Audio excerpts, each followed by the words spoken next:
It is a day when we reflect at our achievements in fighting drugs and substance abuse worldwide. From us here at John Mututho Empowerment Center, we wish everybody well.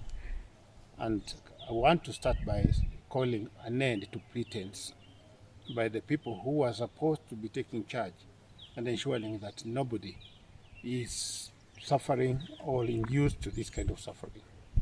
I start with a fatherly advice, grandfatherly if you so like. Mothers, particularly young mothers, make sure your children go to Sunday school. That's the beginning of good living. If you don't, then they are going to get the likes of the former presidential aspirants who went all over around telling people that Bangi was good and nobody challenged him. And I warn him, try it now. I'm going to challenge you every minute, every second in 24 hours. You can't allow our children, our families to go this way. Bangi, all those hard drugs are bad. There's nothing like we can negotiate. There's nothing negotiable. You should not even mention it. And I want to ask my friend Mheshimiwa Passaris. I don't know, and I respect you. I don't know which school you attended recently, but I would like to give you a 20 hours lecture to tell you the harm that you are going to do to Kenyans as you seek to legalize cannabis. We cannot be pulling this way and then you are going that way. At this moment in time, Monica Juma, our own Kenyan, is in charge of UNODC. Let's support her by doing the right thing. And for you, Murkomen, tafadhali, just look in your desk. I left 4 sets of regulations. One was processed by Kimemia, who was a PS that particular time. And thank you so much, Kimemia, who was a former governor, His Excellency Kimemia. But 3 of those regulations still remain unattended. Regulation number 1 is to do with quality of alcohol. We have so many people dying who should not be dying. 14,000 according to WHO. And when you consider throat cancer and liver cancer, then it's 21 annually. 21,000 go every year because somebody somewhere does not want you to sign the quality regulation. Let people drink if they want to drink, but let them drink the right alcohol. Alcohol cannot kill you if you take in a disciplined manner, if you take it with decorum. I share this one person who used to be called Nyaga, the first person who introduced the standards in bread, particularly the expiry date. He was trained in Moscow. And this Nyaga man, I used to buy him 2 bottles every Sunday. That's in the 80s. Why? I used to admire the way he was drinking. He would take the first bottle and describe the chemistry behind that bottle and everything, and make it look so glorious. Then the second bottle, and he cannot pass from that side. I was that time at the University of Nairobi. Alcohol per se cannot kill if you take the quality and observe the quality. Number 3 regulation was to do with treatment. We are at John Mututho Empowerment Center, and we have had over 5,000 patients here now for the last about 9 years or so. We know the theory. We are collaborating or partnering with people who are in India, and in that particular organization have 300 rehabs, and they handle 150,000 people daily. We are now having an outpatient here because most of the people are shy, and soon we are going to have it online. So if you are an addict, feel free to come to JOMEC, John Mututho Empowerment Center, or at least get in touch online or get hold of me, Honorable John Mututho. Everybody knows my number. And I will say it again here because I have nothing to hide. On 0722 514 635, 0722 514 635. And we talk on how you can be handled online, like we said, or as an outpatient. I thank SHA for once they have done it right.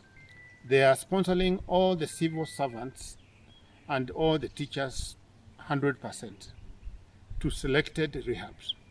We just happen to be one in the list of rehabs. About payment is another long story, but payment or no payment cannot make us wait here and see people die year in, year out. The situation is now very bad. Don't go by anything. Even what I was talking about a couple of minutes ago, that according to WHO, we have 14,000 Kenyans who lose their life because of alcohol, direct injection. And about another number there for throat cancer and liver cancer. Total is about 21.5 people. 21.5 thousand people. 21,500 people die every year because of alcohol. When you add the substance abuse, because alcohol now is being fortified with substances, the figure is shameful. If you compare what we are spending on road safety, and I'm not saying 4,500 is a small number, the people who die because of road accidents, and the amount of money we are spending on road safety, then you realize that NACADA is supposed to be in the region of 35 billion shillings. That is urgent. I'm not saying because I have interest. I'm the former chairman of NACADA. But I'm saying because they have no voice. They are voiceless. They are just like Slayer. They cannot be able to stand here and say what I'm saying. I'm saying working by proportion of people who die, and then apportioning the national budget towards that, then NACADA should be having something like 35 billion shillings so that they can be able to cope with the situation. The situation is very, very, very bad.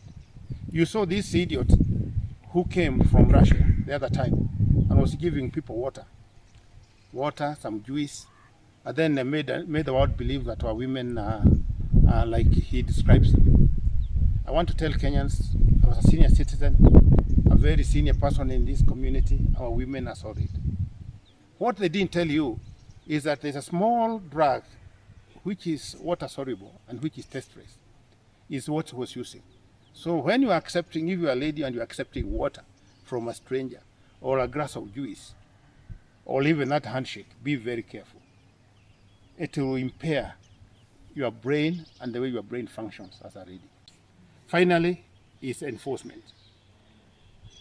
Nyinyi watu, and I speak in Kiswahili, you soldiers, you people who are doing enforcement, first of all, can I ask the AG to get the proper uniform for the police officers?